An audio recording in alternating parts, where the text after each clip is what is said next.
bonsoir et merci de nous rejoindre pour suivre avec nous ce 40e rallye des Grands Fonds. Avec moi, Philippe Désert. Philippe, bonsoir. Bonsoir, Steve. Nous allons donc pendant 3 jours être ensemble pour suivre toutes les péripéties des 34 candidats à la victoire finale qui se sont engagés cette année sur ce rallye des Grands Fonds, épreuve majeure du calendrier automobile guadeloupéen. Donc dans quelques instants, nous allons pouvoir rejoindre les coureurs, en fait et Jean-Marie notamment, sur le terrain pour la toute première spéciale de ce rallye. On va parler tout à l'heure de ce rallye dans sa structure, le fait que ce soit sur 3 jours, on le rappelle, sur le fait que ce soit 6 sections, c'est bien ça? 6 étapes. 6 étapes, donc... Non, il n'y avait pas 6 étapes, 6 sections. 6 sections, voilà, qui correspondent en fait, en gros, au parcours. Ah, exactement. Et 17 spéciales, donc pendant 3 jours. Un rallye qui, de toute façon, comme d'habitude, va nous réserver son lot de surprises. Philippe, on espère en tout cas des débats qui seront à la hauteur de ceux de l'an dernier. De toute façon, les hostilités ne vont pas tarder. Là, je pense que tout à chacun, ils sont tous chauds bouillants. On va être rapidement fixé sur les stratégies et les forces en présence en tout cas. Alors un dispositif sur le terrain, comme on vous le disait, qui commence à faire ses preuves. Je vous propose de rejoindre sur le rond-point de Sifa, pas loin de l'aéroport, pour être très précis. Dotémar, exactement. Jean-Marie Fierpion. Jean-Marie, vous nous entendez, Jean-Marie? Bonsoir Steve, bonsoir Philippe, bonsoir à tous et bienvenue sur la page Facebook de Guadeloupe La Première.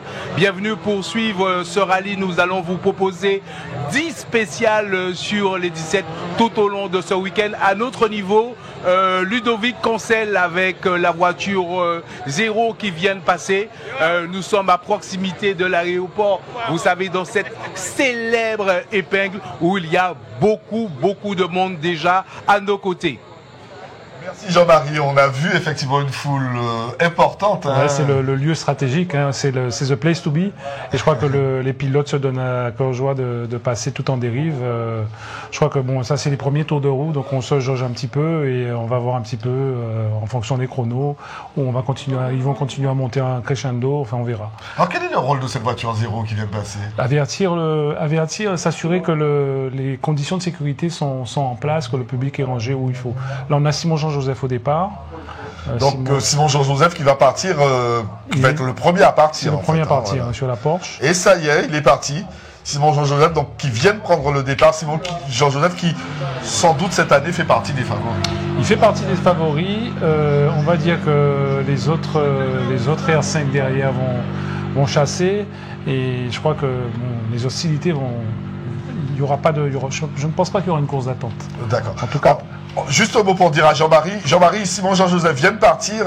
Vous n'hésitez pas à nous interrompre dès son passage pour qu'on puisse assister à son passage dans cette fameuse épingle. Absolument.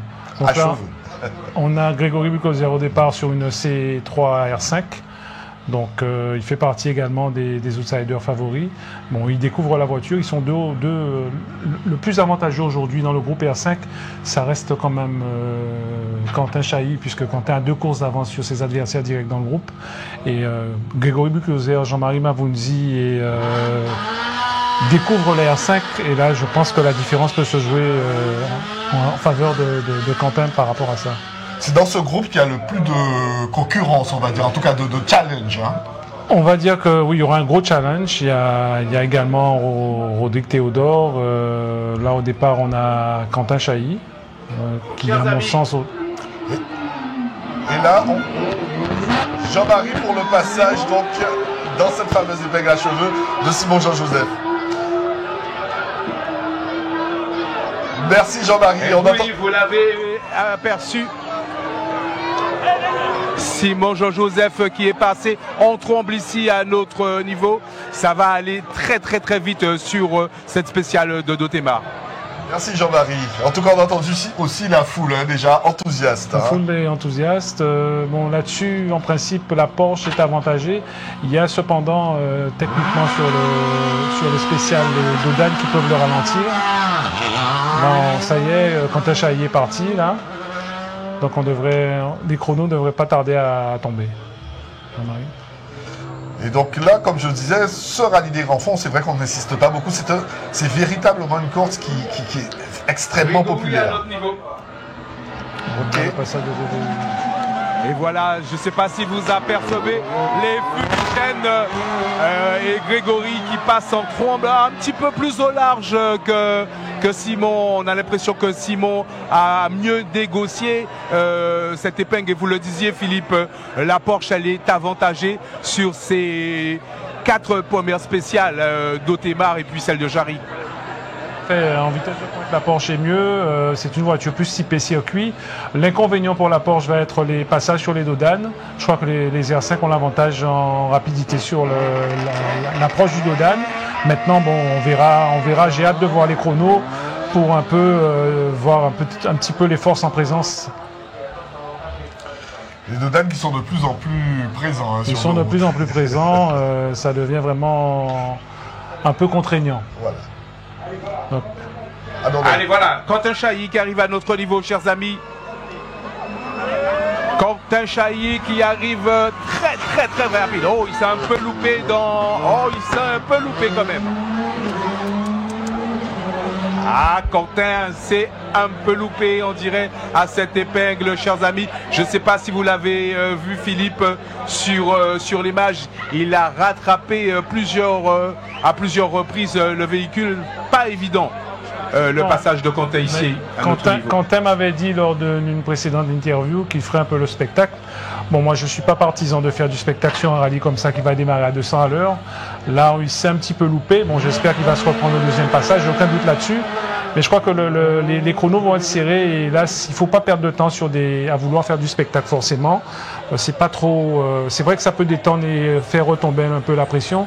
Mais là, clairement, il n'a pas fait le meilleur passage sur cette partie de la spéciale. Alors les voitures et les passages là s'enchaînent. Oh, il arrive fort. Et voilà, Rodrigue Théodore, lui, tout de suite, il plante le décor. Il n'est pas là pour faire le spectacle. Il assure le chrono. Il est arrivé très vite et il est ressorti aussi rapidement de cette épingle. Il va falloir surveiller Rodrigue Théodore tout au long de ce rallye, chers amis. Sur sa 4e saison avec la R5, c'est celui qui a le plus de kilomètres, le plus de pratique sur le véhicule. C'est un avantage non négligeable.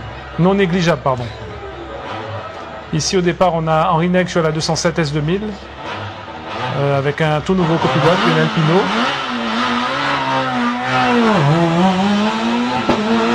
Alors sur ce parcours, le temps moyen est d'à peu près combien? Je pense que ça va tourner autour de 1,20, 1,19, 1,20. Les fumigènes. On les a vus, Jean-Marie, on les a vus. Ce qui donne à la scène une ambiance. On annonce l'arrivée d'un autre Jean-Marie Bafounzi qui arrive ici avec la C3. Oui, Jean-Marie, il a le coup de volant, chers amis. Ça va se jouer entre Quentin, Théodore et Jean-Marie pour cette spéciale de Dothémar, je pense. Je sais que Jean-Marie avait un petit peu il était un petit peu tendu, mais en fait, je pense que c'est une tension de concentration. Et je pense qu'il va vite rentrer dans le bain. Enfin, sur le passage technique à l'épingle, on voit qu'il n'est pas trop mal.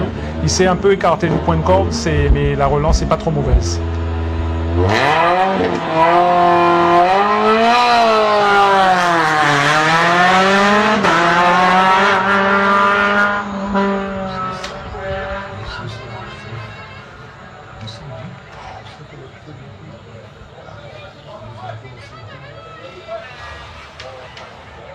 Et oui, donc sur ce circuit qui est surtout fait pour lancer l'épreuve et avec la possibilité pour le public d'être aux avant-postes, d'être tout près des voitures.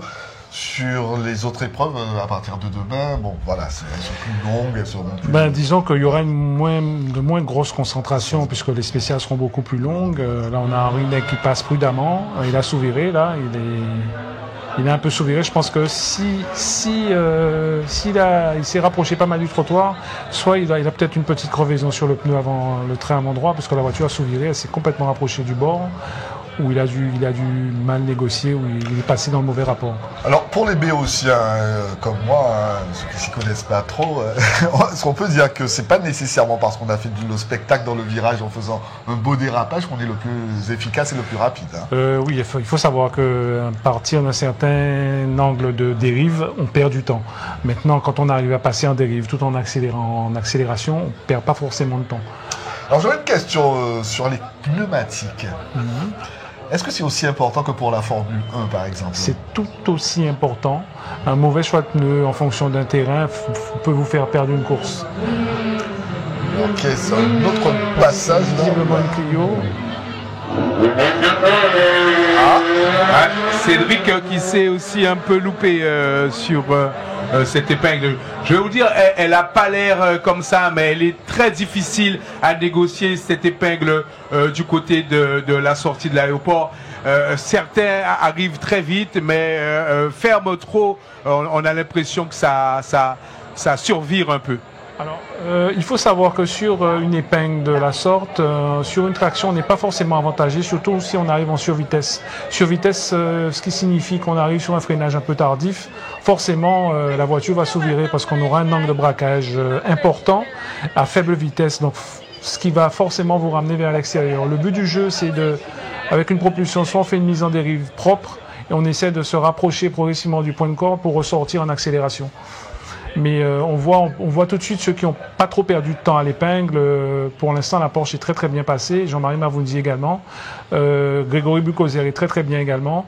Quentin Chailly malheureusement a perdu un peu de temps. Rodrigue a été un peu plus spectaculaire. Il s'est éloigné du point de corde. Mais enfin bon, de toute façon, dans quelques instants, le chrono va parler. On sera rapidement fixé sur les forces en présence.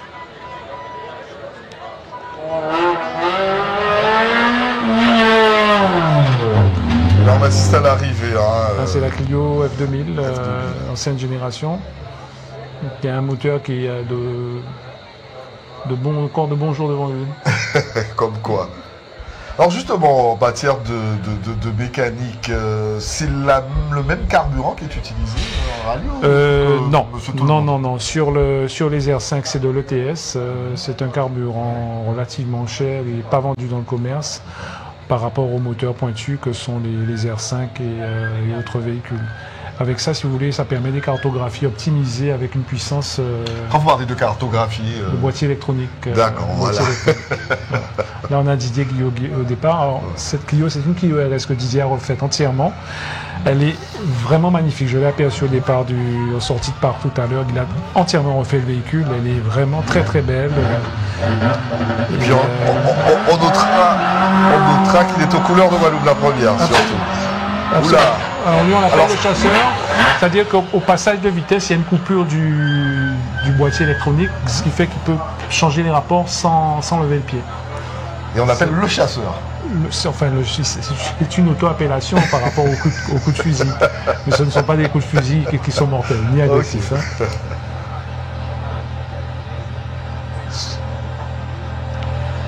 Okay.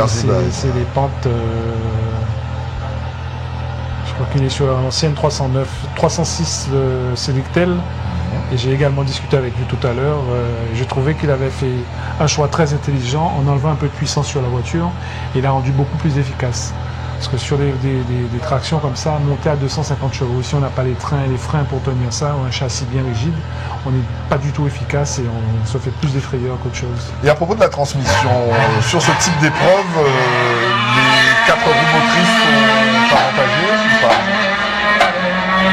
Oui, les 4 roues motrices sont toujours avantagées aujourd'hui puisque c'est une nouvelle technologie, c'est une évolution dans la technologie. Et forcément, oui.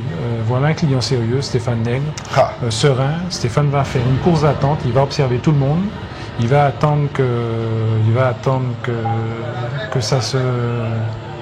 à la lumière. Ça s'éclaircit un peu devant lui pour mettre en place sa stratégie de course.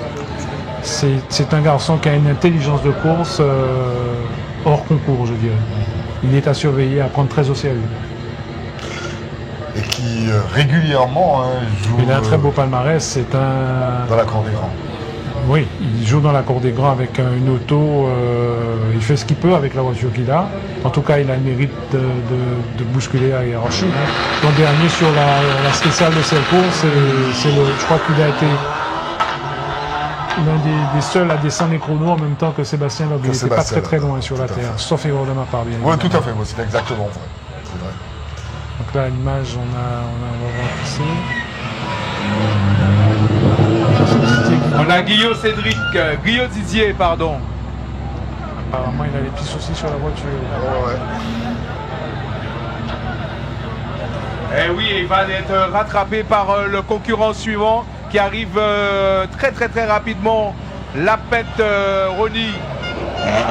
Ronny avec... oh là là.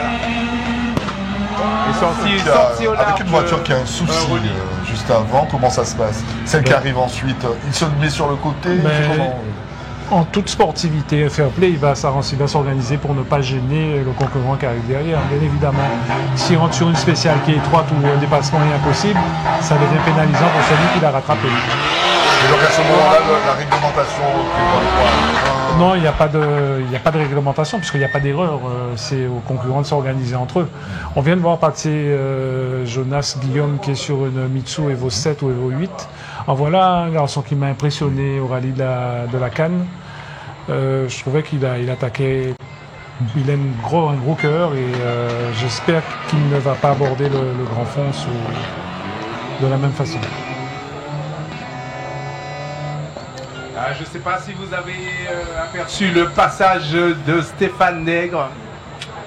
Stéphane, qu'est-ce que vous pouvez nous en dire, Philippe? Stéphane est passé prudemment. Je pense qu'il n'est pas encore rentré dans sa course. Il changera pas sa tactique de course. Je pense qu'il va laisser dérouler la course sur les 2 ou 3 premières spéciales. Et il va sonner le clairon à partir de demain. Et comme souvent, on le retrouve très bien positionné à la fin de ce rallye. Oui, je pense qu'il va s'organiser pour être derrière ses adversaires directs au reclassement pour pouvoir avoir les chronos de ses adversaires quand il va arriver en fin de spéciale. On a Michael Lapin au départ là.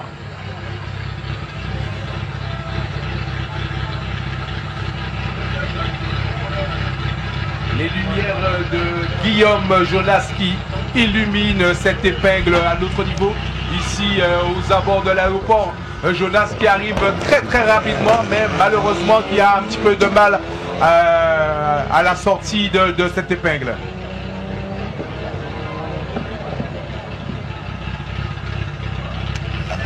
Oui, donc Jean-Marie, je reviens sur votre commentaire de Jonas Guillaume. Il faut savoir qu'une 4 roues motrices dans une épingle serrée comme ça n'est pas du tout avantagée, parce qu'on a les roues le pont qui gêne. Dans le serré comme ça, c'est pas du tout.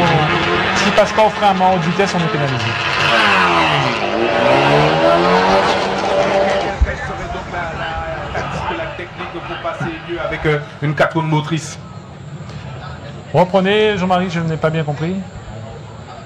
Jean-Marie? Non, je demandais Philippe, quelle serait donc la technique pour passer un peu mieux avec une 4 roues motrices? Tout dépend de l'approche. Si on freine tôt, on peut passer en enroulé sans faire d'esclandre. Ça peut être tout aussi efficace. Le but sur des épingles comme ça, c'est de freiner tôt et de réaccélérer le plus tôt possible. Là, on a Loïc Desrussiers au départ. Voilà encore un client sérieux. Je pense que Loïc va faire une course d'attente, tout comme Stéphane Nègre. C'est pas à lui de se jeter dans la bataille entre les R5. Et en tout cas, il n'a pas la voiture pour être devant. Il a il n'a pas lutté.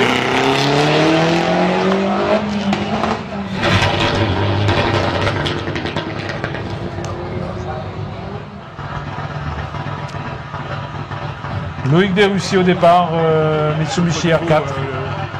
Voilà aussi un pilote, c'est un vrai rallyman, il est fiable dans sa stratégie de course. Maintenant, c'est vrai que sa voiture aujourd'hui, je dirais pas qu'elle soit dépassée, mais enfin les R5 sont quand même des voitures de dernière génération.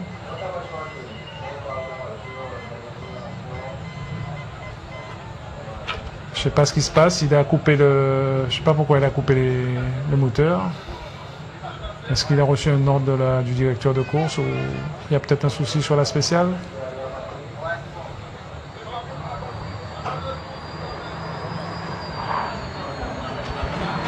Ah, c'est jamais très ça bien rêve très vite ici non,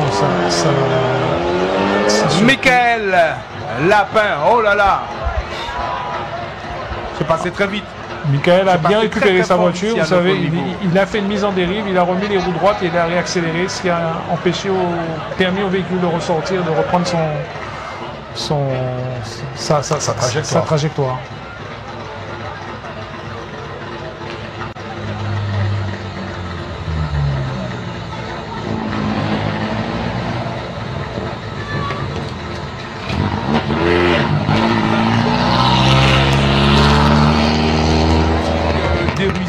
En fait, Loïc Desrussiers au départ.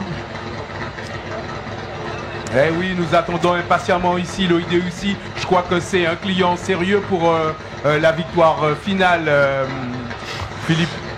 Ben, disons que il va jouer les troubles faits, tout comme Stéphane, mais Stéphane et lui n'ont pas les voitures aujourd'hui pour gagner face aux R5.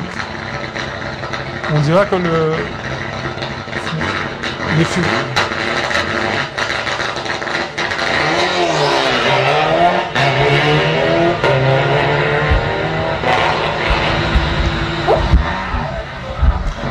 Quand même impressionnant. Le départ est impressionnant. Donc Jean-Marie, pour répondre à votre question, les deux Mitsu n'ont pas, ce ne sont pas des véhicules aujourd'hui qui pourront bousculer la hiérarchie des R5.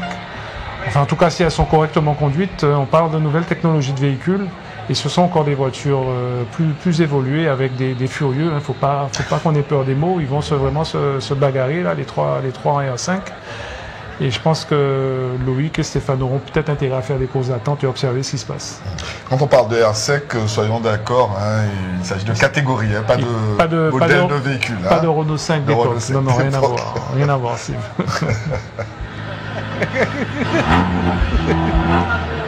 Alors Jacques-Antoine Cabrizo sur une Rallye 3, une Clio Rallye 3, qui court avec sa piste.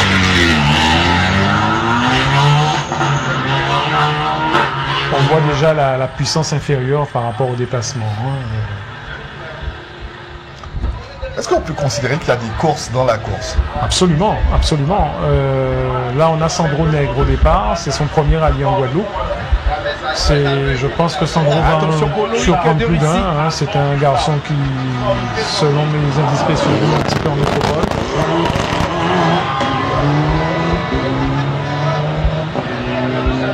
Là, Loïc a bien récupéré. Le passage n'est pas le plus efficace, mais enfin, il a osé, c'est pas plus mal. Donc, je disais que Sandro est sur une 208 dites-moi, Philippe. R4. Je vous écoute, Jean-Marie, allez-y. Mais oui, mais est-ce que sur le circuit de Selcourt dimanche, Loïc et Stéphane ne seront pas avantagés par rapport au R5 avec leur véhicule?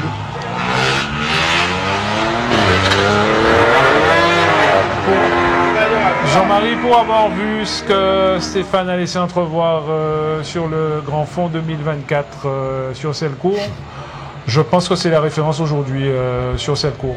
À mon avis, c'est lui qui risque de faire tomber les chronos sur Selcourt. Oui, puisqu'on le disait tout à l'heure, il a été le seul, quelque part, à essayer de bousculer la hiérarchie instaurée par Sébastien Loeb. Tout à fait. D'ailleurs, je crois que Loeb a regardé quand même, s'est inquiété de regarder ses temps. Ce qui est tout à l'honneur de Stéphane Nègre. Allez, test.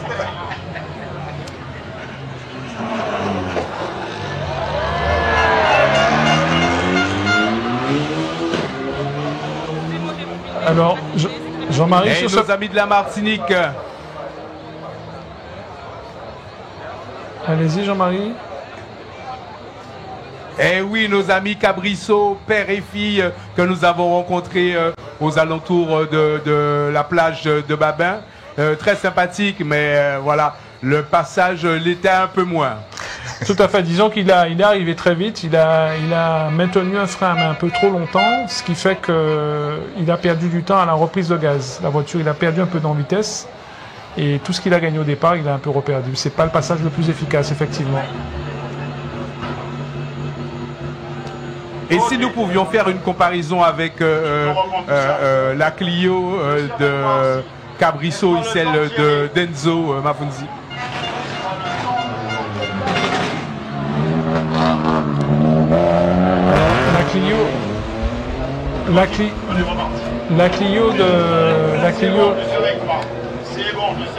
La Clio de Mavunzi est inférieure à celle de Cabrisso. C'est une rallye 4.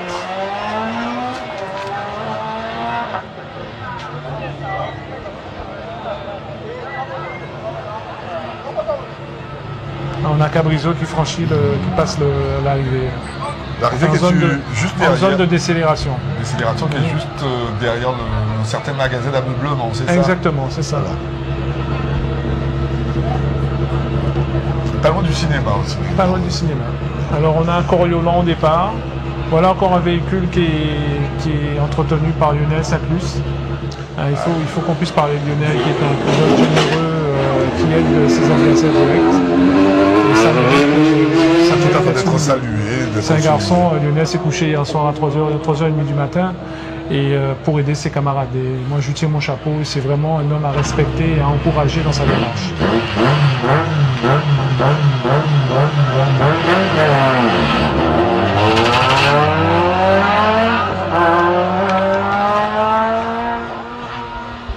Alors j'ai noté que sur le passage de Sandro, il a fait un passage très prudent. Je pense qu'il fait sa course d'attente et il va monter crescendo en puissance. On parlait de Lionel, je crois que c'est Lionel qui est au départ, là, sauf erreur, ou c'est Lionel qui est au départ. C'est l'un des ténors dans la catégorie R2, les Citroën Boy. Je crois qu'on peut dire qu'il sert de fer de lance et de cible entre guillemets par rapport à ses camarades.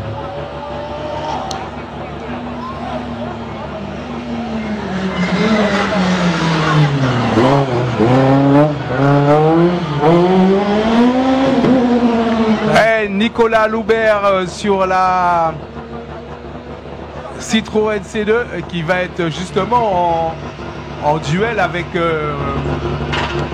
Lionel. Ils ont à peu près la même voiture. Absolument, absolument, Jean-Marie.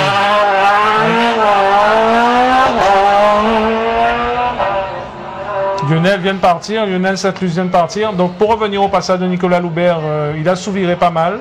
Je pense qu'il a été prudent et je crois que les pilotes montent montent doucement en puissance. Il n'y a pas de risque à prendre sur les premiers passages. Je pense que les deuxièmes passages seront sans doute différents. Alors, juste un petit mot concernant ceux qui nous suivent, les internautes, et notamment Gélo Hart, qui nous dit merci. Merci à vous aussi de nous suivre. Et un salut à Philippe, champion groupe N, ayant de belles autos. Il parle de la Mégane coupée de feu, notamment. Ça vous rappelle des souvenirs, tout ça. Des souvenirs à l'époque, oui, à l'époque. Bon, c'était un temps révolu. Ça remonte à très longtemps, tout ça.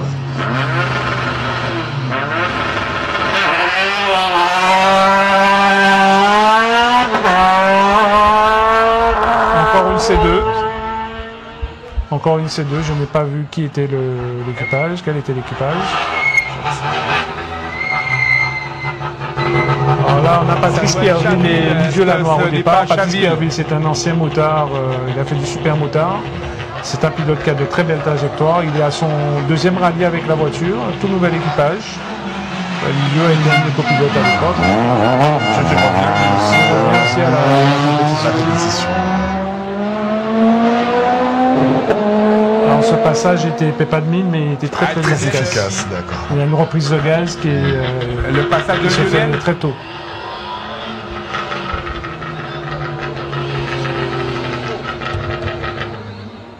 Bon.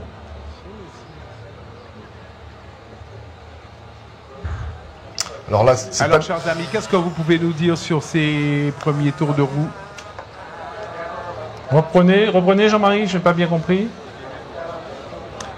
Je vous demandais votre avis sur les premiers tours de roue, Alors, les premiers kilomètres franchis sur cette 40e édition. Alors sur les premiers passages, on peut noter certains pilotes qui osent déjà et d'autres qui sont encore en course d'attente. Je pense que le deuxième passage sera différent et sera d'un autre niveau à mon avis. Certains sont déjà en course et pas d'autres. Démarrage prudent. Oh là là, Chaville. Oh Jean-Marc qui fait le spectacle ici. Alors, il a fait un très très beau passage. C'est là où on voit que la C2 est un véhicule homogène et vraiment équilibré. Il a mis en dérive, il a su tenir son train avant la corde et faire une remise de gaz très très tôt. C'est un passage, l'un des passages les plus efficaces que je vois ce soir sur cette épingle. Karl Boekas au départ. Alors Karl avait joué de malchance sur le dernier rallye du pays de la Cannes. Et pour avoir discuté un peu avec lui hier, il est motivé, il a comme objectif de terminer dimanche à Selcourt. C'est un pilote qui a une très très bonne pointe de vitesse aussi, et quand il commence à mettre un train, les résultats ne tardent pas à suivre.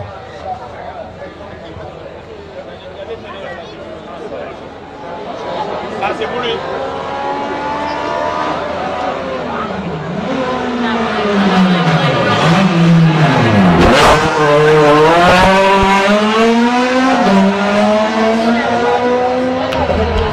Ah, ça va être la guerre là avec les C2.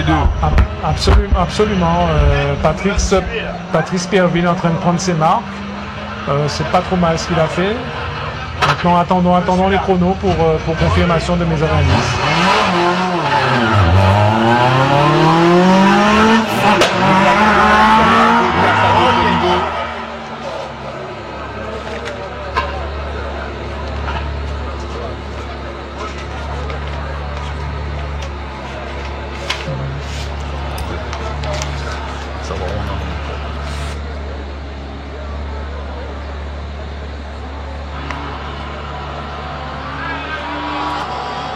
Cela doit être Karl Boekas qui arrive sur la C2.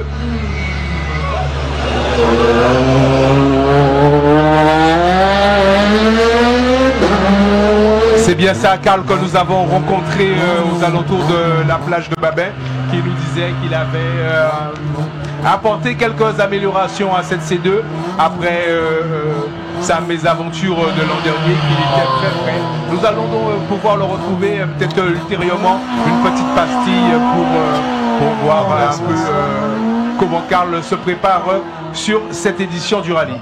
Il a fait un passage très efficace, Jean-Marie, pas spectaculaire du tout, mais un passage très efficace. On vient d'assister au départ de... Si je ne me trompe, je pense que c'est l'expérience qui parle. C'est ça, ouais. Aujourd'hui, là, on a Steve Mélange. On a Steve Mélange au départ, là, et Émeric Montfort. C'est un pilote fiable aussi, qui a une bonne pointe de vitesse et capable de rallier l'arrivée à Selcourt sans trop d'encoche. Il est sur 207 RC.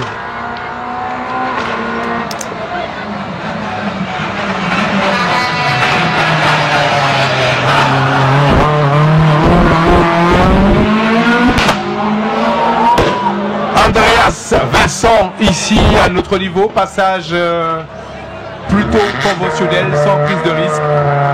C'est un passage efficace.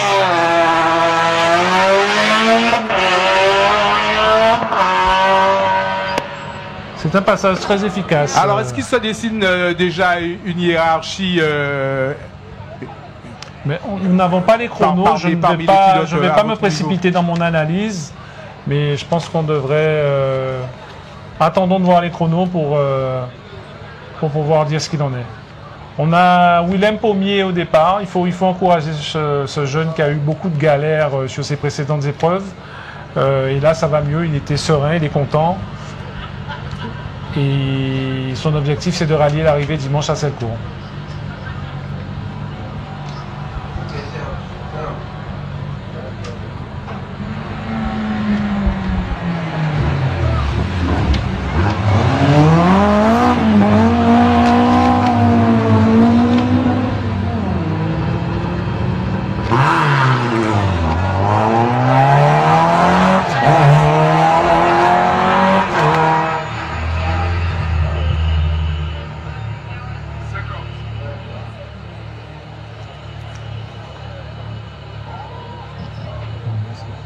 Non, madame. Derrière, s'il vous plaît. Derrière. Pas devant la caméra.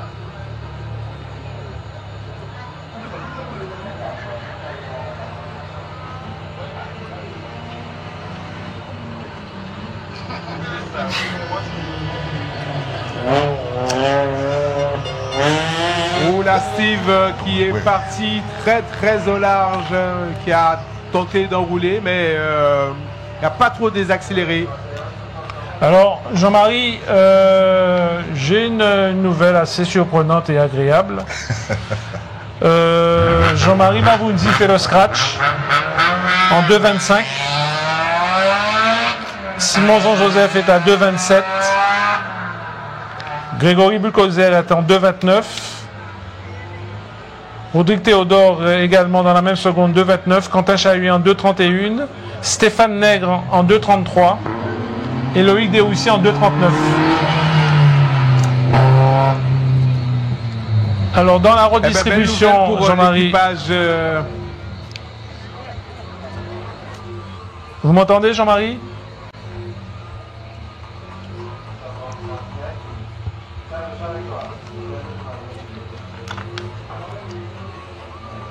Jean-Marie?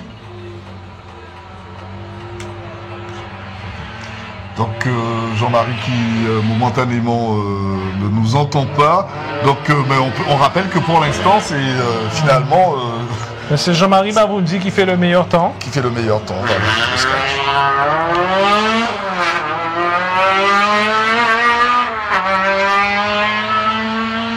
On notera aussi. Et donc il devance juste de...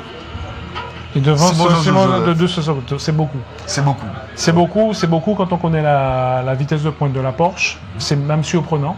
Et c'est tout à l'honneur de Jean-Marie. Lui qui se disait stressé, il était dans une stratégie.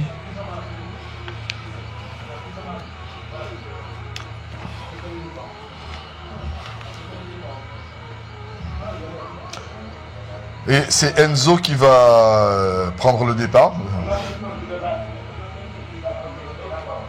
Enzo qui en est à sa deuxième participation. Deuxième participation, absolument. On va être fixé.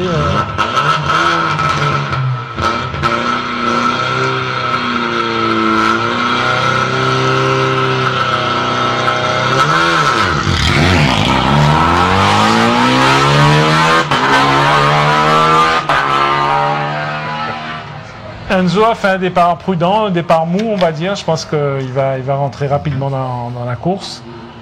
Je pense qu'il ne se précipite pas. Il ne se précipite pas.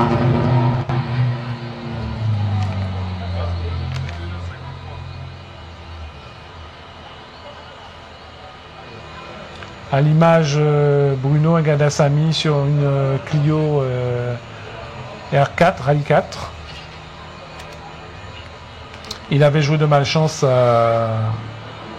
au rallye de la Cannes, puisqu'il était parti sur le toit, malheureusement.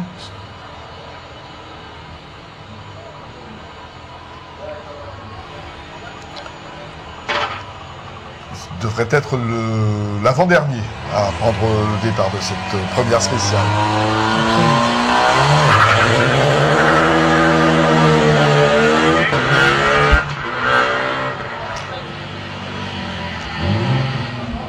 Et voilà le temps de quatrième et donc dernier concurrent de cette... Monsieur Spectacle. Monsieur Spectacle. Pascal Lanfroy sur Nissan.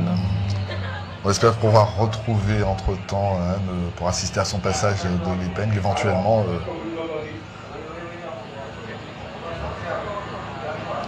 Nous sommes de nouveau opérationnels, chers amis. Mais nous voilà. sommes de nouveau là.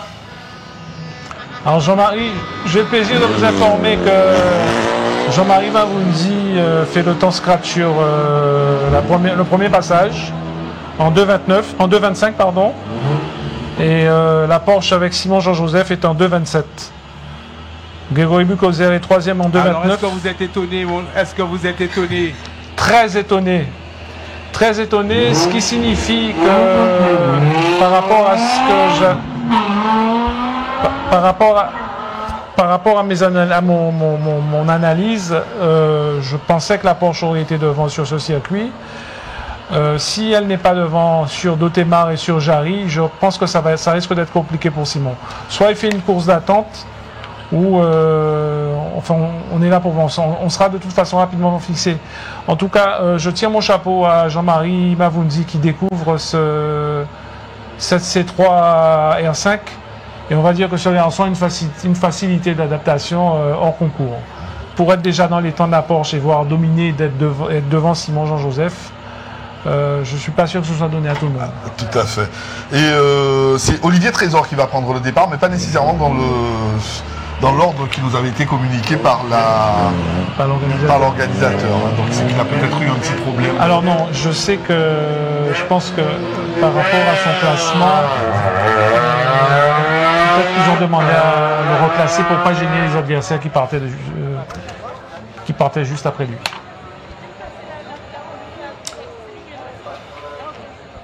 Et voilà. Donc là, on a fini le passage de la première spéciale. Donc, et donc, on a les résultats qui tombent. Les résultats qui tombent. Je vous laisse les transmettre. Donc, nous rappelons la première place au scratch de Jean-Marie Mavunzi de l'Oli de l'année. Nous attendons en à notre 2,25. niveau, chers amis. Oui. Jean-Marie.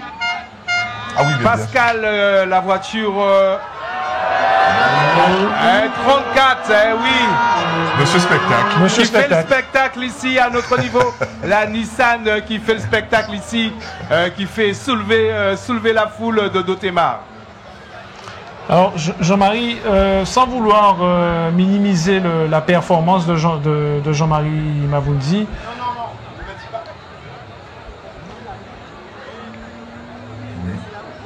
vous m'entendez, Jean-Marie? Oui.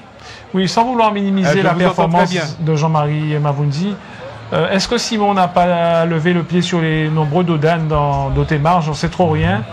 En tout cas, les autres R5 sont derrière et les écarts sont quand même conséquents. On parle d'une spéciale où on n'a pas 3 km sur Fréreur, ou à peine 3 km.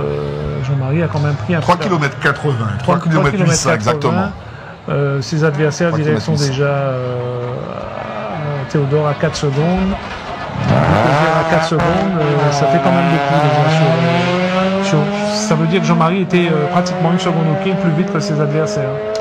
Et surtout l'un de ses concurrents immédiats, direct Quentin Chailly qui est déjà à 5 secondes. Alors comme ça, pour ceux qui ne s'y connaissent pas, 5 secondes ça paraît peu, mais sur un rallye c'est beaucoup. C'est beaucoup quand on sait qu'on peut gagner un rallye au centième. 5 secondes sur la première spéciale, c'est énorme. Oui. C'est énorme. Voilà, la dernière voiture vient de passer à notre niveau. Alors Philippe et Steve, un peu moins de monde comparément à l'an dernier. Je trouve qu'il y a un peu moins de ferveur. Le rallye débute ici. C'est la première spéciale. Nous espérons que tout au long de ce week-end, vous allez nous suivre sur nos réseaux. Je vous rappelle que le rallye est en direct sur le Facebook de Guadeloupe la première, mais que vous pouvez retrouver aussi quelques pépites sur notre Instagram concocté par Joëzita, la formidable Joëzita. Voilà, n'hésitez pas à nous suivre sur nos réseaux, à suivre le rallye Les Origines, 40e édition. Vous m'entendez, public?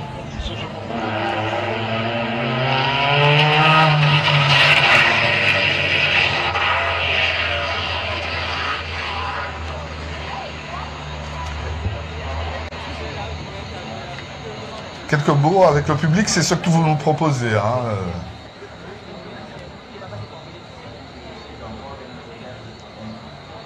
Jean-Marie, vous prenez la main? Jean-Marie? Oui, oui. Mais écoutez, Jean-Marie, il y a une deuxième spéciale sur le même circuit. Nous le savons, bien sûr, Steve.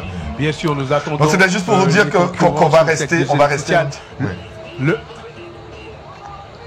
Le public n'a pas bougé, nous ne bougeons pas non plus. Ah d'accord, ok, bon, pas de souci. Nous restons exactement à la même place et nous avons des fanatiques ici. Nous avons des gens... Allez, tu vas te retourner et nous dire 2 mots. Tu ne pars pas au courant quand même.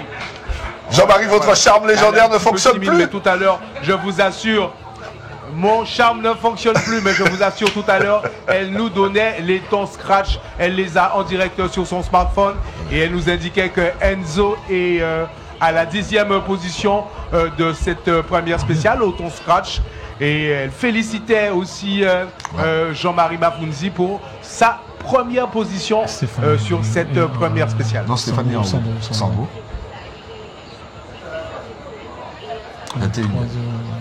Alors déjà, Philippe, est-ce qu'on peut faire une petite analyse? C'est Stéphane ou Sandro? Oui, tout à fait. À la fin de cette spéciale. Absolument, une petite analyse rapide entre la petite guerre entre les C2. Il y a une petite guerre aussi au niveau des Clio. Et puis les R5 avec Jean-Marie Mafunzi qui a remporté le scratch de cette première spéciale. Absolument. Jean-Marie rentre tout de suite, il perd pas de temps, il se positionne hein, puisqu'il fait le scratch. Il met 2 secondes, à Simon, ce qui est quand même beaucoup. Je pense que Simon... c'est beaucoup. C'est beaucoup. C'est un circuit qui était plus favorable à la Porsche, on peut dire. Donc là, c'est un peu surprenant, mais enfin bon, c'est tout à l'honneur de Jean-Marie, c'est très bien, puisque je rappelle qu'il découvre la C3 et pour avoir assisté à ses essais dans la semaine, je sais qu'il était un petit peu tendu et un peu étonné du comportement de la voiture, mais c'est certainement sa stratégie de course. Il n'a pas voulu dévoiler sa tactique de course. En tout cas, il est rentré dans le bain. Oui, mais il est souvent dans la retenue, hein, Jean-Marie. On le connaît bien. C'est quelqu'un qui est souvent dans la retenue. On l'a constaté. Absolument. Et puis, ce qui est un peu étonnant, tout à son honneur, c'est qu'il découvre le véhicule. Il fait une participation. Il ne connaît pas du tout la voiture. Ça veut dire qu'il est encore loin du potentiel de la voiture. Et il bouscule déjà Jean-Joseph qui sort d'un rallye de Barbade où il a roulé, il a fait des essais. Je me souviens que l'an dernier, vous nous aviez dit que Jean-Marie, c'est quelqu'un qui progressait petit à petit. Vous aviez le sentiment qu'il avait pris de la maturité, qu'il avait gagné en maturité et que de plus en plus, il risquait de nous surprendre. C'est peut-être... C'est tout à fait ça. Et puis, il est relativement serein. On le voit, on le sent jamais stressé, mais en fait, si, il l'est quand même. Puisque à sa descente après l'essai, j'ai entendu son ingénieur qui était à bord, qui avait trouvé qu'il était un peu stressé. Et je pense que ça, c'est le profil et le caractère du pilote. On ne va pas changer ça, puisque quand on voit le résultat aujourd'hui obtenu, on ne peut qu'être admiratif de ça. Puisque je rappelle que Simon revient de nombreux essais, de nombreuses participations sur la Porsche. Donc il est déjà dans le rythme et j'aimerais bien comprendre vous avez peut-être raison concernant les dodanes, puisque pour ceux qui connaissent le parcours, il y a 2 ou 3 dodanes dans la zone qui sont peut-être très handicapants. Vous l'aviez signalé dès le départ pour une voiture comme la Porsche. Absolument. Enfin, en tout cas, de toute façon, on sera rapidement. Philippe et Steve. Oui, Jean-Marie, allez-y. Philippe et Steve, excusez-moi de vous couper, mais je suis avec Sully Cordinel qui va nous faire une première analyse après cette première spéciale. Et le ton scratch de Jean-Marie, on est quand même un peu surpris. On est surpris. Alors, c'est la première spéciale. Le rallye vient de démarrer tout simplement. Et conduire de nuit, ce n'est pas évident. Je crois que les pilotes ne veulent pas prendre de risques. L'important, c'est de s'amuser, mais d'aller jusqu'au bout, d'aller jusqu'à dimanche. Donc voilà, il y a eu beaucoup de prudence. On a vu Enzo Mafunzi être prudent. On a vu pas mal de pilotes être prudents. C'est la toute première. Vous savez, il y a beaucoup d'argent de dépenser à l'occasion de ce rallye. Donc forcément, les pilotes veulent conserver les voitures et aller jusqu'au bout, jusqu'à dimanche. Merci. Très belle analyse, on l'a vu, mais on est quand même content et on se dit félicitations à Jean-Marie Mafunzi qui a su mettre 2 secondes à la Porsche sur cette première spéciale en découvrant la C3. On lui a dit, Jean-Marie, tu aurais peut-être dû rester sur la Fabia, la maîtriser une 2e année de suite. Et non, il a voulu aller sur la C3. Il a fait l'effort, il a franchi le pas. Et puis, je pense que rien que pour cette première spéciale, on peut avoir une certaine satisfaction. Absolument, Steve, allez-y. Non, j'allais vous dire que la C3 en question, c'est pas une C3 comme celle de Monsieur Tout-le-Monde, hein, bien sûr. Non, c'est une C3 R5, technologiquement véhicule évolué. dans les paddocks, on dit que la C3 aujourd'hui, c'est l'arme fatale. Je vois l'adaptation, la faculté d'adaptation de Jean-Marie qui est quand même assez impressionnante. Maintenant, il ne faut pas oublier qu'il y a 2 autres adversaires en C3. Ils sont déjà un peu en retrait. On va voir ce que ça va donner au deuxième passage. Ce que je vous propose là, c'est qu'en attendant le départ de la deuxième spéciale, qu'on puisse... allez, on se fait plaisir. Un petit retour sur l'épreuve de l'an dernier. En images. Les images concoctées par, il me semble, nos équipes qui étaient sur le terrain. Tout de suite, on regarde tout ça.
Et oui, ou pas fort, ou pas faible, voilà.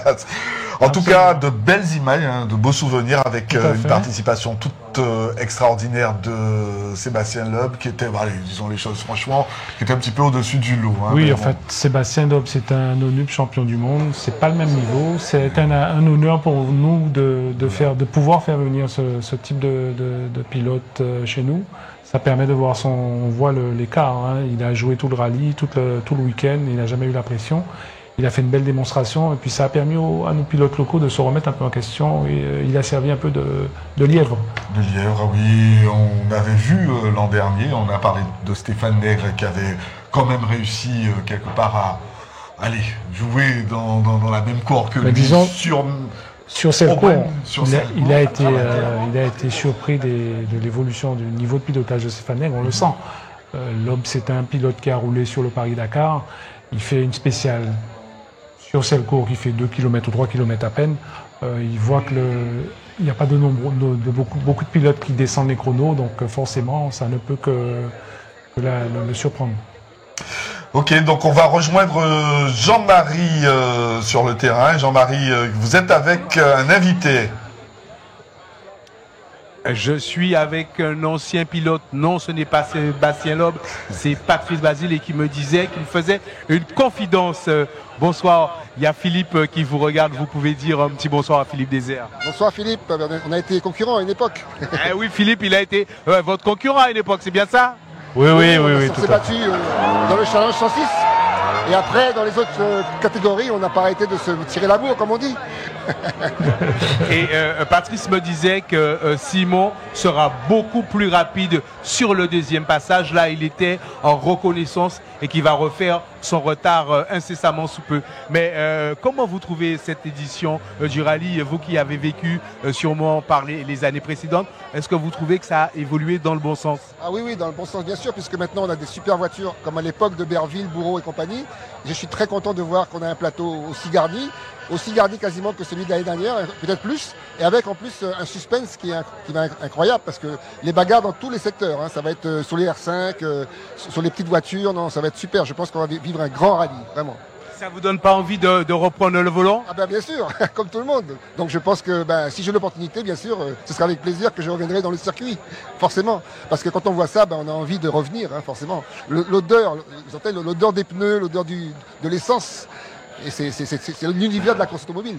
Et Jean-Marie qui sont là pour Jean-Marie Patrice a tout à fait raison. On sent la passion, Philippe, on sent la passion dans les mots. Mais d'ailleurs, tout à l'heure, avec Patrice, on en parlait au port fermé. C'est vrai que si on avait tous les deux les moyens de revenir, on serait revenu, n'est-ce pas, Patrice? Allez, et Philippe qui vous fait passer le message, si vous aviez les moyens de revenir, vous le feriez avec plaisir. Ah bien sûr, ben oui, parce que quand je vois mes copains dans le temps, Bus Chauzer qui a couru effectivement à mon époque, avec des voitures aussi fantastiques que les C3 ou les Skoda, on n'a qu'une envie, c'est de prendre le volant et de foncer. non, mais c'est vrai que le Grand Fond a toujours été un rallye particulier. On fête les 40e anniversaire, donc c'est vrai que c'est un rallye mythique où les plus grands pilotes se sont illustrés forcément. Et c'est vrai qu'on ne peut pas le rater ce rallye-là. C'est évident. Donc heureusement qu'il existe et heureusement que la ZAC Guadeloupe a réussi à en faire vraiment maintenant un rallye vraiment de référence, puisque maintenant même en métropole on parle de nous. Merci beaucoup Patrice.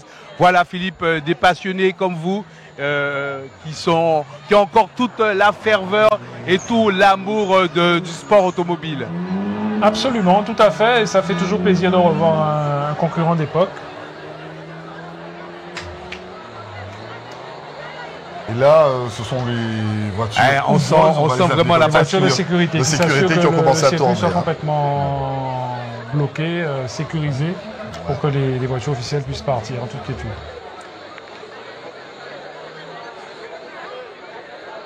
Alors, on rappelle pour l'instant donc dans ce rallye la prise de pouvoir de Jean-Marie Bavounzi, mais comme l'a fait remarquer, comme vous le pressentiez aussi, tout le monde pense que Simon va sortir les griffes. Il va sortir les griffes. Bon, maintenant, je suis quand même surpris qu'il y ait quand même beaucoup d'écart. 2 secondes sur 3 km 100, c'est quand même beaucoup. Je pensais sincèrement, la course démarre, Simon, je pense qu'il n'est pas encore rentré dans son rythme. On va attendre avant de se prononcer, on attendra le deuxième passage et les chronos, où on saura si on va mieux comprendre les choses. On a Ludovic Cancel qui est en voiture 0. Alors malheureusement Ludovic a eu un petit souci technique sur sa voiture, il était normalement régulièrement engagé, mais bon, il n'a pas pu, il est reparti sur la Suzuki en voiture 0. Au niveau des C2, Philippe, est-ce que vous pouvez nous dire qui mène la guerre des C2? Alors, dans le bal des C2, comme ce qui était plus ou moins prévu, c'est Lionel Saint-Luce qui mène, il est en 2 minutes 42. Deuxième derrière lui, Jean-Marc Chaville en 2,46, beaucoup d'écart. Le troisième est Coriolan en 2,48. Et c'est glissé entre Enzo Mavunzi en 2,48 également. Patrice Pierreville un peu en retrait en 2,55. Nicolas Loubert est 6e en 2,55 également. Et Carl Boica, c'est le plus prudent, il est en 2,56, suivi de Louis Jean-Baptiste en 2,58. Mais Louis Jean-Baptiste est sur une 2S3 R3. Donc la Porsche est au départ, on va un peu...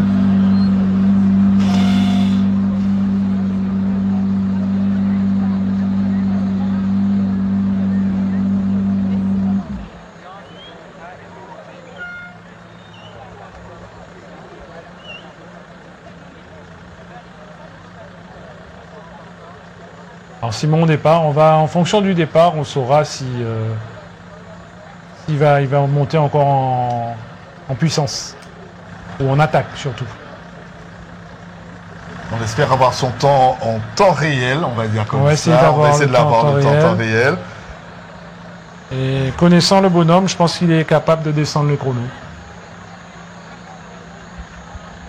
Même si, comme vous le faisiez remarquer... Je pense qu'il ne va pas en rester là. Ouais. Comme vous le faisiez remarquer, c'est peut-être pas le parcours idéal pour qu'il fasse une grosse performance, parce que, il faut le dire, il y en a au moins 3, je crois, de Dan sur cette route-là. Oui, surtout que je sais qu'Anthony Cosson, qui est le préparateur et monteur de cette voiture en championnat de France ou un autre pilote au MRT, sur un passage en Dodane, il avait cassé un radiateur. Donc je pense qu'il y a aussi l'intelligence de course. On est sur les premières spéciales. On ne gagne pas un grand fond sur une première spéciale, mais on peut tout à fait perdre un grand fond sur une première spéciale. D'autant plus que le parcours des origines, comme il l'appelle, est très sélectif.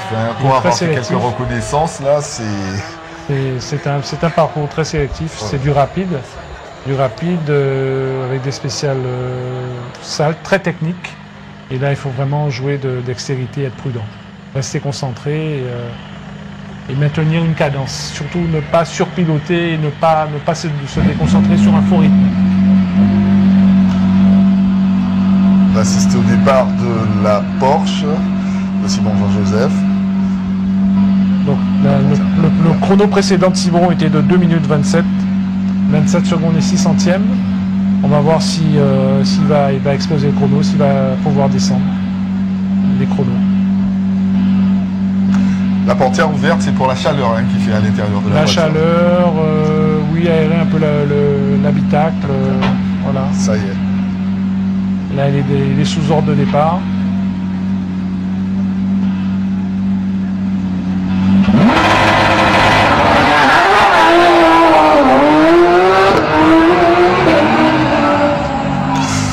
On peut donc dire que c'est pas le même départ.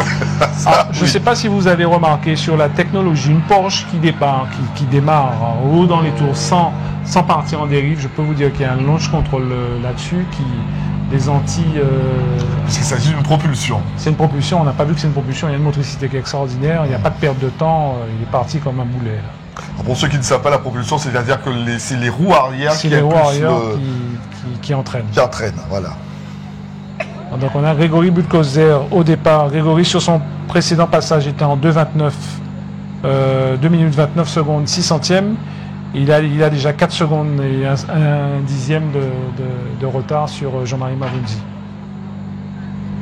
On saura également dans très peu de temps quels sont s'il a amélioré ou pas.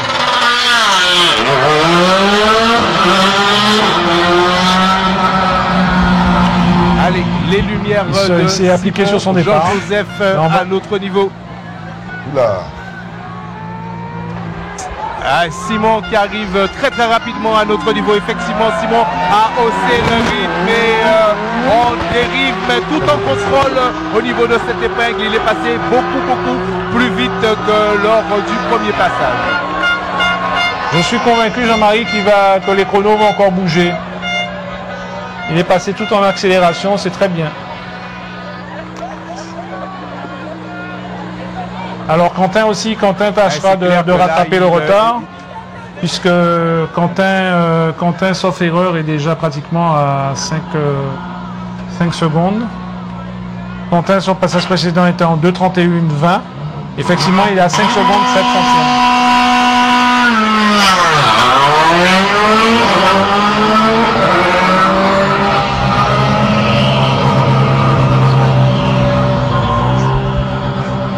Je crois que tous les pilotes là sur les images qu'on voit, ils sont en train de s'appliquer, ils vont corriger pour optimiser un peu les chronos encore. Certains gens les a surpris.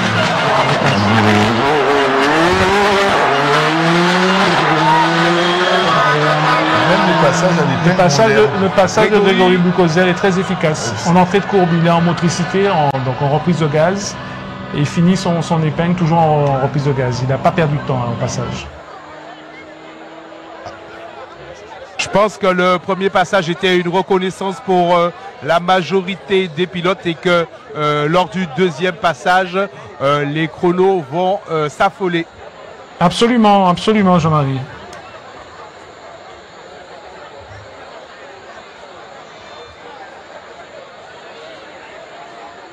Nous attendons Quentin Chailly à notre niveau sur la Skoda, sur la Fabia. Alors on espère que Quentin qui est à déjà 4 ou 5 secondes de retard sur Jean-Marie, est-ce qu'il va pouvoir refaire son retard? Il arrive ici à notre niveau. Ça passe moins bien pour Quentin. La voiture, on a l'impression qu'il veut faire partir la voiture en glisse et elle ne glisse pas. Je pense qu'il a peut-être un petit souci, Jean-Marie. Soit il a un souci sur le frein à main, je ne sais pas. Il a peut-être le frein à main qui n'engage pas, qui l'empêche un peu de tourner, je ne sais pas. Mais son passage est surprenant, puisque c'est un garçon qui aime quand même le spectacle. Et je ne dis pas qu'il perd du temps à l'épingle, mais enfin, je pensais qu'il nous aurait habitué à notre passage un passage plus spectaculaire. Donc on n'a pas encore les chronos, on n'a pas encore les temps. ne devrait pas tarder. En tout cas, nous devons noter une organisation sans faille de la ZAG. Il faut le préciser que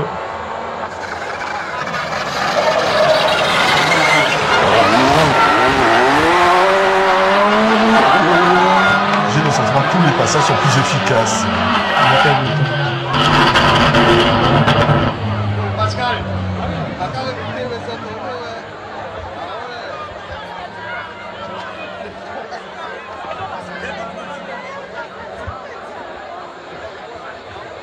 Alors que pensez-vous du passage de Rodrigue Théodore tout à l'heure?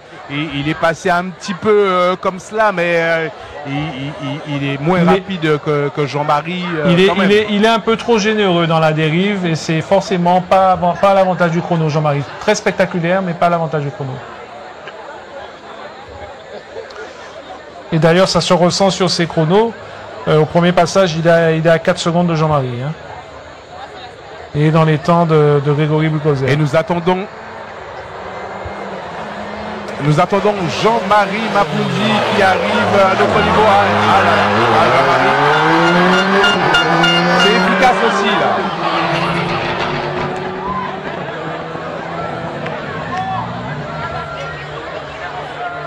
Jean-Marie, je suis surpris par la faculté d'adaptation de Jean-Marie Mapoundi. Je n'ai rien à dire, c'est clean, clean, clean. Maintenant, on verra les chronos. Je crois qu'il a bien caché son jeu lors des essais. Tout à fait. Lors des essais, il nous a pas montré, il était un peu anxieux. Et là, on voit qu'il maîtrise ce véhicule. On l'espère que ce sera le cas tout au long du week-end. Les gens qui commencent déjà, après le passage de Jean-Marie Mapoundi, à se diriger vers la spéciale de Jarry. Il y a un gros mouvement de foule à notre niveau. En ce moment, les gens qui prennent les devants, vous savez comment il faut aller se placer. Et nous apercevons dans le lointain Henri Nègre qui va arriver à notre niveau. Et c'est ce que je trouvais dommage, Jean-Marie, je vous l'ai dit, je ne suis pas sûr que pour la discipline du public, c'est une bonne chose de faire partir les ténors en début d'épreuve.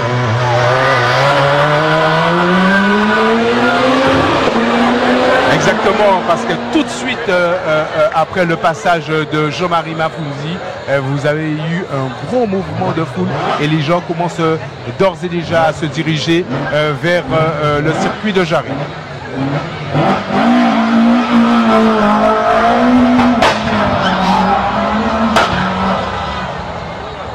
Encore un chasseur. Encore un chasseur. De nuit celui-là. Alors ça, c'est un véhicule qui a été remonté entièrement en Guadeloupe. C'est une 306 F2000 qui a appartenu à Cédric Tell, aujourd'hui qui appartient à Monsieur Lespentes. On reviendra dessus, mais j'imagine que le rallye, c'est aussi un budget. C'est un budget. On l'avait plus ou moins évoqué tout à l'heure. C'est un budget, tout à fait.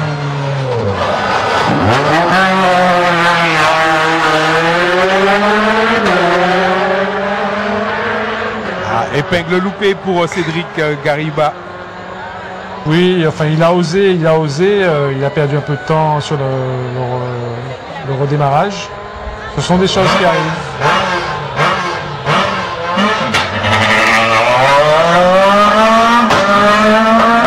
Encore un chasseur, Ah oui, ça. C'est pas bon de voler de tes barres ce soir. Ah, alors on va surveiller également Stéphane Nègre. Stéphane qui a fait un premier passage vraiment prudent. Il est à 8 secondes du scratch.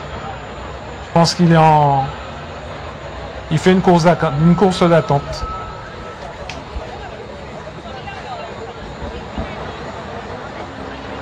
Alors Philippe, on va pas dire que le rallye peut se perdre. Le concurrent qui a des problèmes de lumière qui arrive et sans lumière, oh là, ça doit être très difficile pour la voiture numéro 8. Didier Guillaume qui a des soucis avec ses phares, il roule quasiment dans le noir, le pauvre, il va perdre beaucoup de temps sur ce deuxième passage.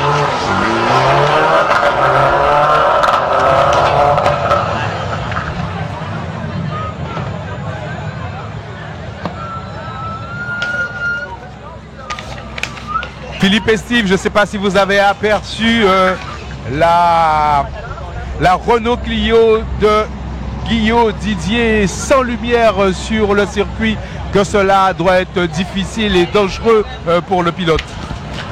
Oui, c'est vrai que ce sont des choses qui peuvent arriver. Il suffit d'un dysfonctionnement sur son système électrique.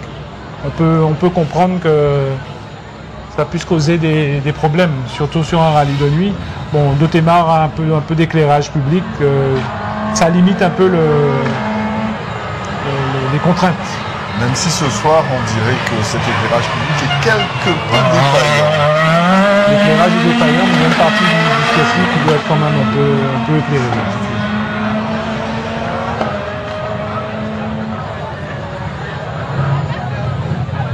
C'est vrai qu'à notre niveau, les quelques lumières des bâtiments, des sites industriels apportent une luminosité relative, mais sans phare. Je pense que le passage est très difficile et Didier Guillot, sans nul doute, perdra du temps alors que Stéphane effectue un passage remarquable ici à notre niveau. Absolument, Stéphane a fait un passage très efficace.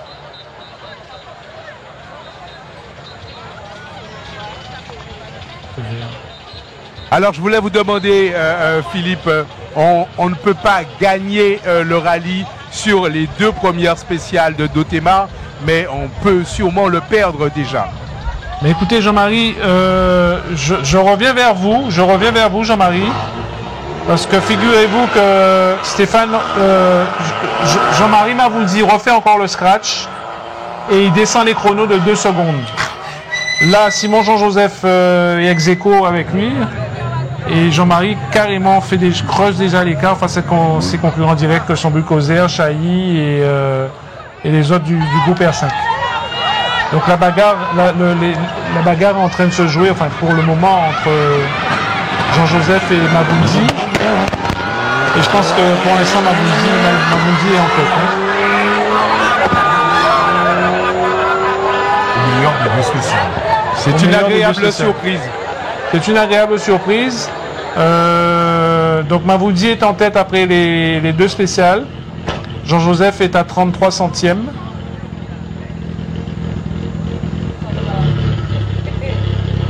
C'est vraiment surprenant.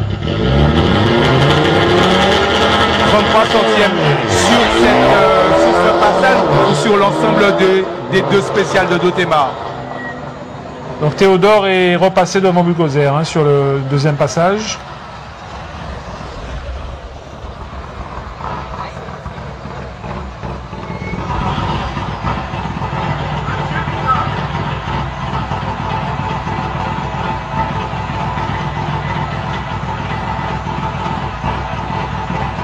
Je pense, Jean-Marie, que Quentin Chailly doit peut-être avoir des petits soucis parce qu'il prend du retard. Là. Il prend du retard par rapport au deuxième passage. Ben nous l'avions noté ici à notre niveau au passage à l'épingle. Quentin n'avait pas effectué un passage idéal ici à l'épingle proche de la sortie de l'aéroport. Et on va voir s'il pourra rattraper ce retard sur les spéciales de Jarry.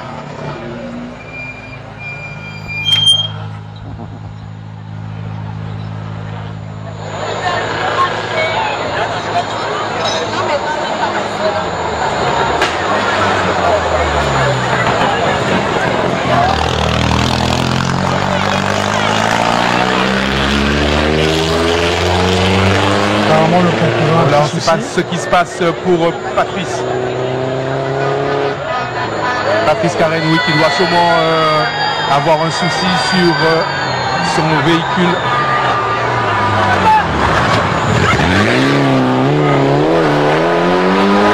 Je pense qu'il sera rattrapé par Lapin Michael.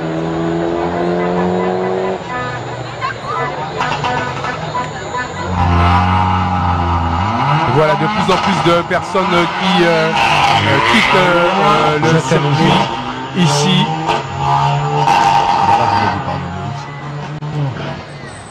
On va faire attention. Jean-Marie, vous devriez voir arriver... redouble de vigilance. Vous devriez voir arriver Loïc Desrussi.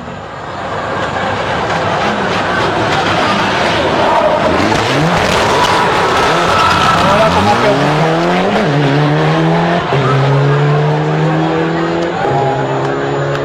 temps. Exactement. En fait, il a osé, il est arrivé beaucoup plus vite qu'au passage précédent. Je peux expliquer que Sandro Nègre au départ.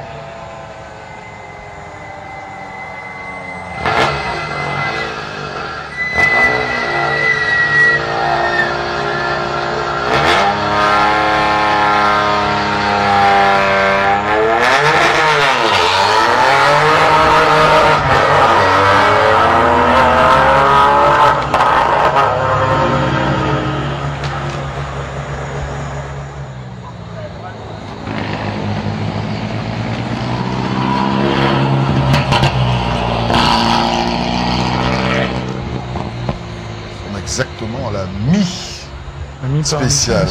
Enfin, en tout cas, dans l'ordre de départ des pilotes. Tout à fait.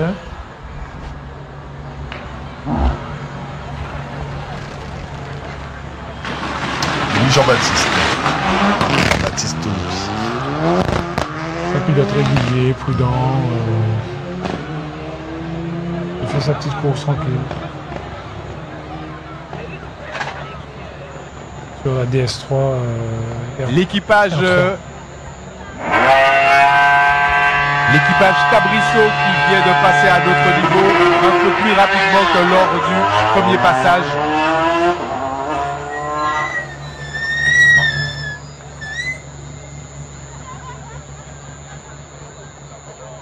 Nicolas Loubert.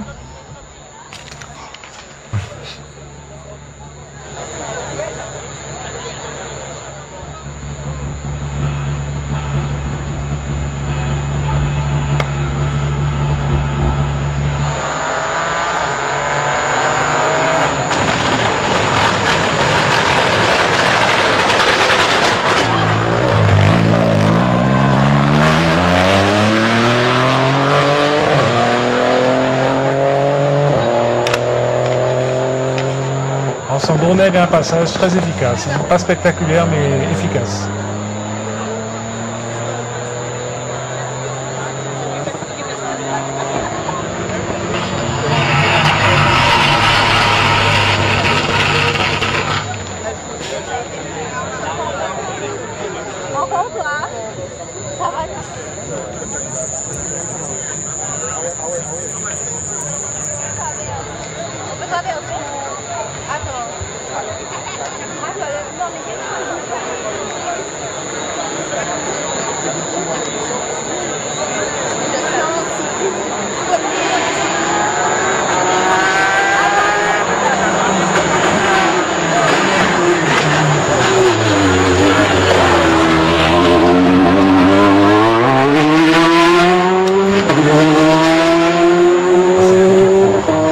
Très propre. Jean-Marie, c'est un passage propre, efficace.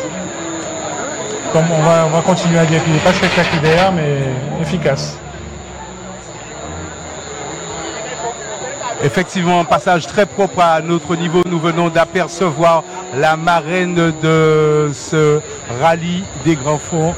Je vais nommer Moréa, la Miss Guadeloupe, qui vient de passer à notre niveau, qui nous a fait un petit coucou amical et qui allait rejoindre sa famille, le rallye des Grands Fonds qui se vit en famille. On voit beaucoup de parents accompagnés de leurs enfants, tout en sécurité. Je rappelle, la sécurité est le mot d'ordre sur cette 40e édition.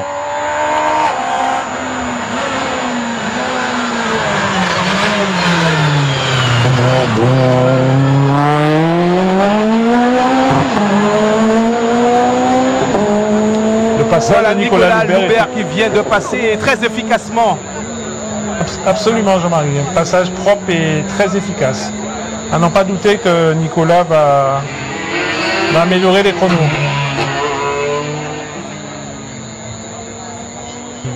Et oui, il va tenter de titiller Lionel. Je crois que c'est Lionel qui avait le meilleur temps au niveau des C2.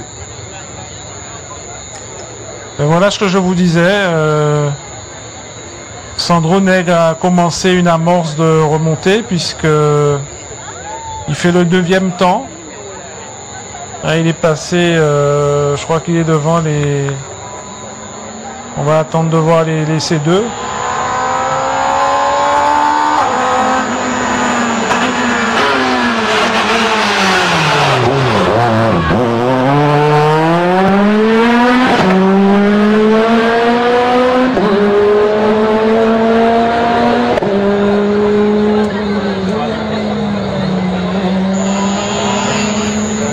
Je crois que tous les concurrents vont améliorer leur temps, à part l'équipage Karen Patrice et Karen Megui qui, sans nul doute, ont eu un petit souci sur le véhicule. Ils sont passés très peu rapidement à notre niveau. Voilà, je pense que la majorité des pilotes vont améliorer leur temps lors de ce deuxième passage ici à Dotemar.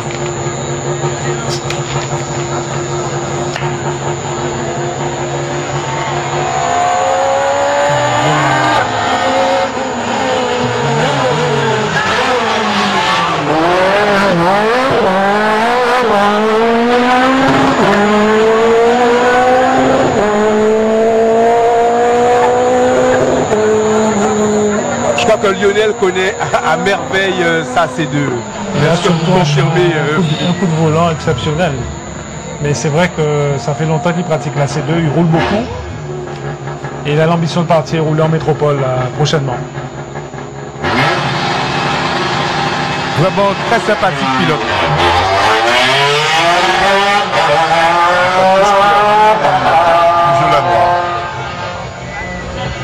On va être fixé aussi également.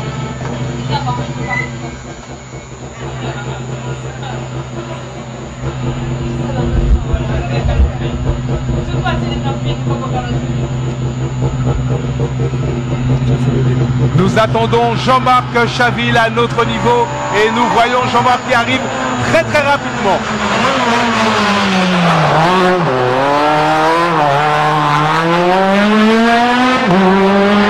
Un petit peu de dérive, mais il sort très bien de cette épingle, Philippe. Il ose, c'est bien pour les spectateurs, c'est pas mal. Lui, il travaille un peu sa technique, c'est très bien. C'est osé. Carl Boecas au départ pour vous, Jean-Marie.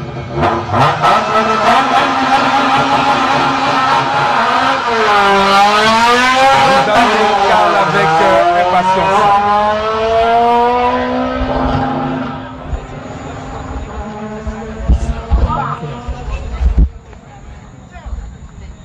Nous attendons Carl avec impatience, mais Patrice Pierreville arrive à notre niveau. Patrice Pierreville qui avait l'un des moins bons temps de la série C2. Sans nul doute, Patrice aura à cœur d'améliorer son chrono sur ce deuxième passage. Tout à fait. C'est déjà mieux. Notons que Patrice est à son deuxième rallye avec la voiture. Donc il est encore en phase d'apprentissage. Et à n'en pas douter, il va rapidement commencer à jouer dans la cour avec ses adversaires directs que sont les autres C2.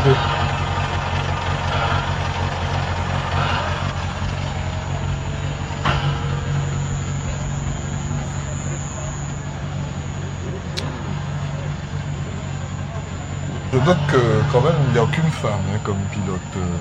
Non, cette année, non, pas de femme. Pas de femme. Malheureusement, enfin, on a eu par le passé oui, tout à fait. des femmes pilotes qui étaient relativement rapides. Ah oui, tout à fait.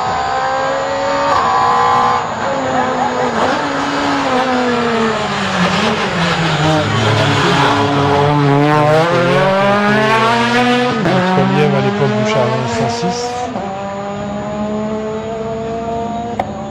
Elle était la marraine du Challenge 106 à l'époque. Carl qui a très bien enroulé. Là, je ne sais pas si vous avez vu le passage de Carl au niveau de l'épingle. Et il est parti très au large et puis il a enroulé et est ressorti très fort ici.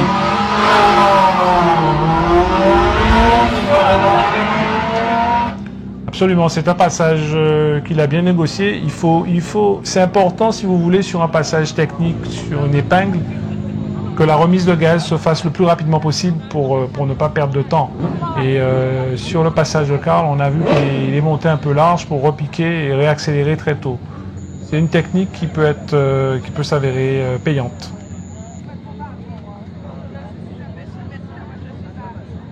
En somme, là, donc le dernier départ, c'était celui de Andreas Vincent. Là, on devrait avoir Bonan Xavier. On voit Karl à l'image.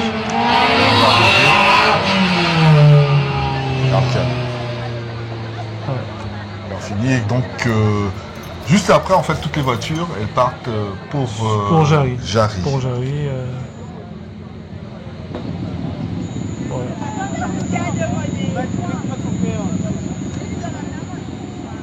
Donc sur Jarry, 2 spéciales également. Effectivement. Allez-y Jean-Marie, allez-y. Effectivement, 2 spéciales sur Jarry que nous n'aurons pas l'occasion de couvrir pour des besoins techniques.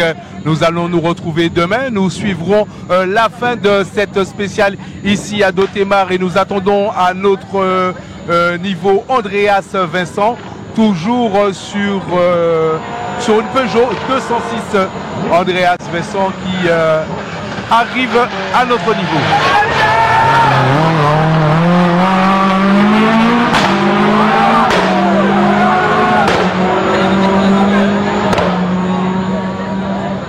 Les fumigènes comme ça, c'est pas dangereux? Non, disons que c'est un peu la fête. Donc, on voit ça aujourd'hui dans tous les rallyes, championnats du monde, championnats de France. Ça crée une belle ambiance.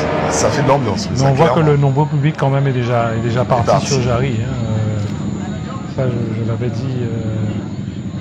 Pas sûr que ce soit une bonne chose.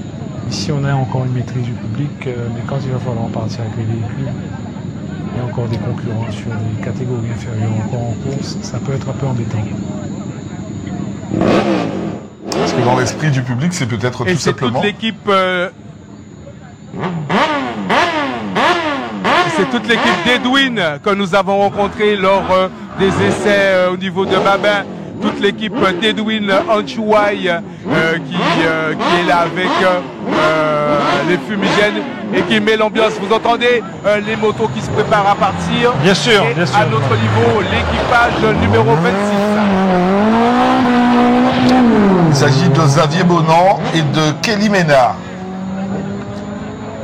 Sur Peugeot 106, effectivement. Et là, nous ne devrions pas tarder à voir Simélange et Émeric Montfort sur une 206 RC.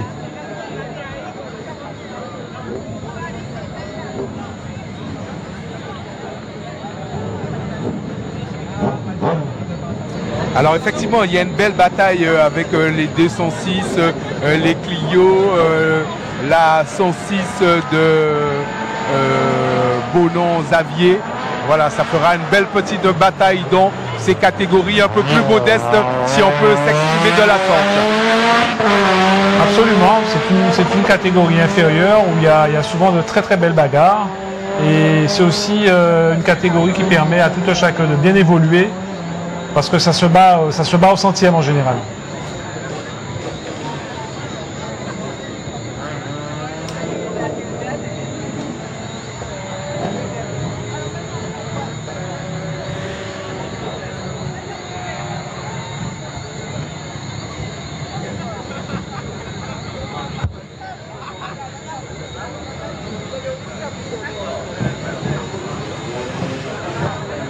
Alors le public qui commence à s'en aller ici à notre niveau, les gens se dirigent vers les spéciales de Jarry. Nous rappelons au public, aux gens qui nous suivent de redoubler de prudence, redoubler de vigilance pour que la fête soit belle jusqu'à dimanche. Et rappelez-vous, Jean-Marie, nous en avions parlé hier.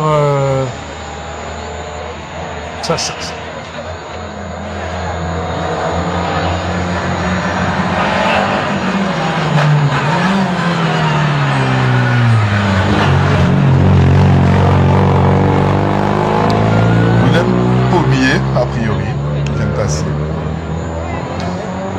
deuxième premier et Enola Alexis sur Renault Clio.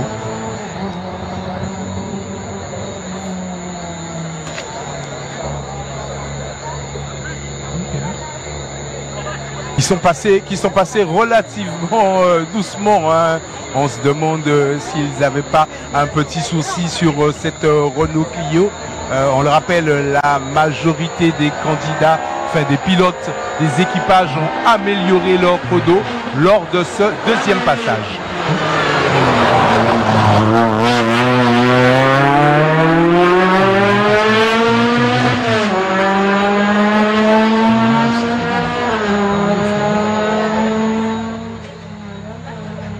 Et oui, ça roule, chers amis. Faites-nous part de vos temps, faites-nous part des écarts.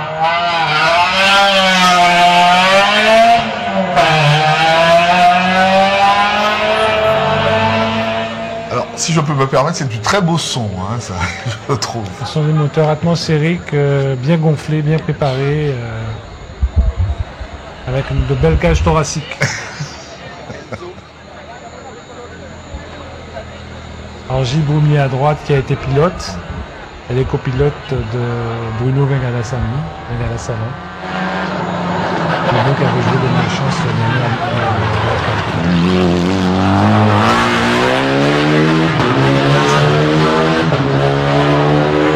On vient de voir passer Enzo Mavunzi prudemment. Enzo, je pense, est dans l'efficacité, en train de monter en puissance crescendo.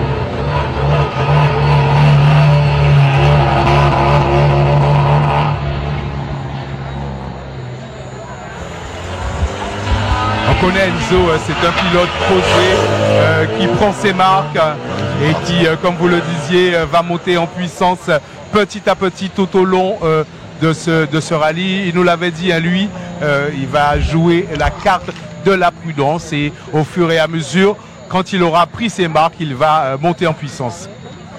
Absolument, absolument, Jean-Marie.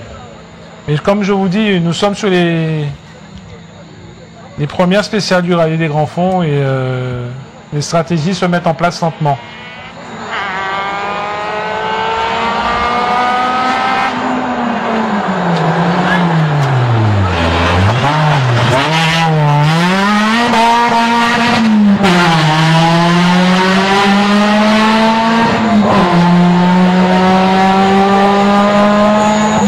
L'équipage 29 actuellement à notre niveau.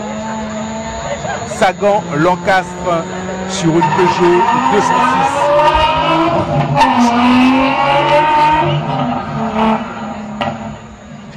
Vous recevrez dans quelques instants Monsieur Spectacle.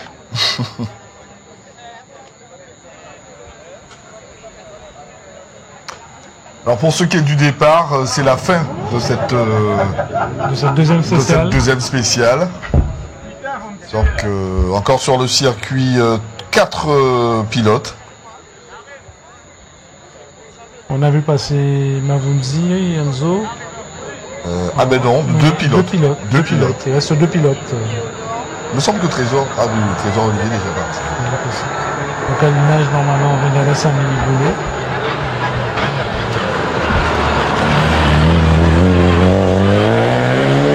Bruno à notre niveau avec sa Clio Rallye 5. Et Monsieur Spectacle qui ne va pas tarder. Et nous attendons Pascal.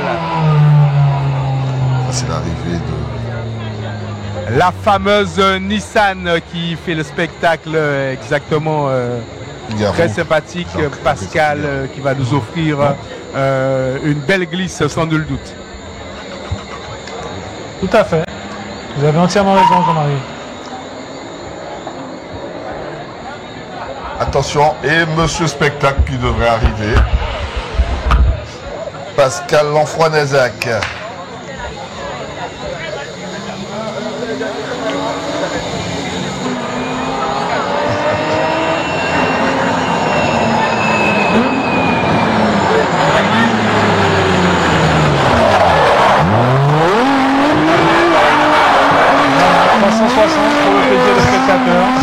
Monsieur Spectacle. Monsieur Spectacle.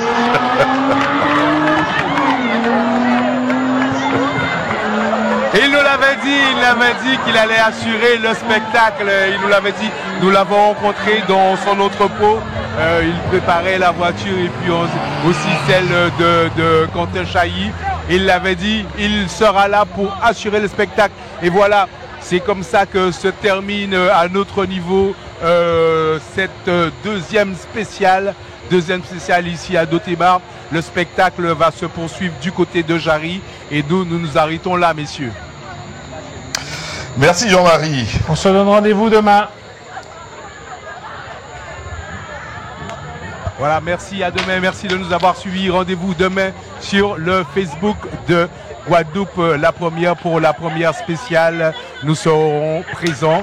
Et puis vous pouvez nous suivre aussi sur notre Instagram. Voilà, voir les petites pépites. Suivre le rallye sur les réseaux de Guadeloupe, la première. C'est une évidence. Merci à vous. À demain. À demain Jean-Marie, effectivement, Jean-Marie a déjà pratiquement conclu pour nous. Demain, retour.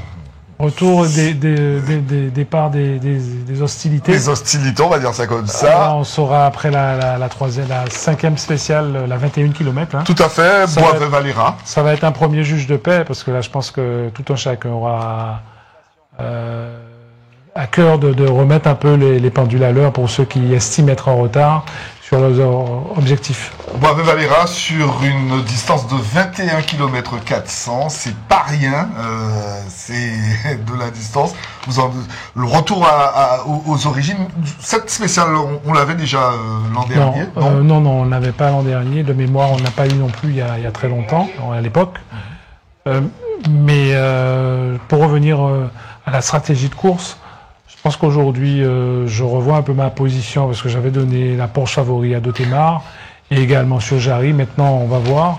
Je suis agréablement surpris de l'adaptation, la faculté d'adaptation de Jean-Marie Mavunzi. Je rappelle que Jean-Marie découvre la voiture. J'ai assisté à ses essais à Port-Louis. J'avais l'impression qu'il nageait un peu. Là, il fait démentir tout le monde. Voilà. Peut-être que c'était du bluff. Oui, ou peut-être que ses concurrents sont en phase d'observation, ils vont pas tarder à se réveiller, ils ont pas pris encore le café. Je pense qu'ils vont pas tarder à se réveiller. Mais la bagarre, en tout cas, risque d'être très belle. Et dans Jarry, ça va, à mon avis, ça va encore monter d'un cran. Donc, rendez-vous demain aux environs de 14h, un petit peu avant, disons 13h45. En prise d'antenne, oui. Pour la prise d'antenne.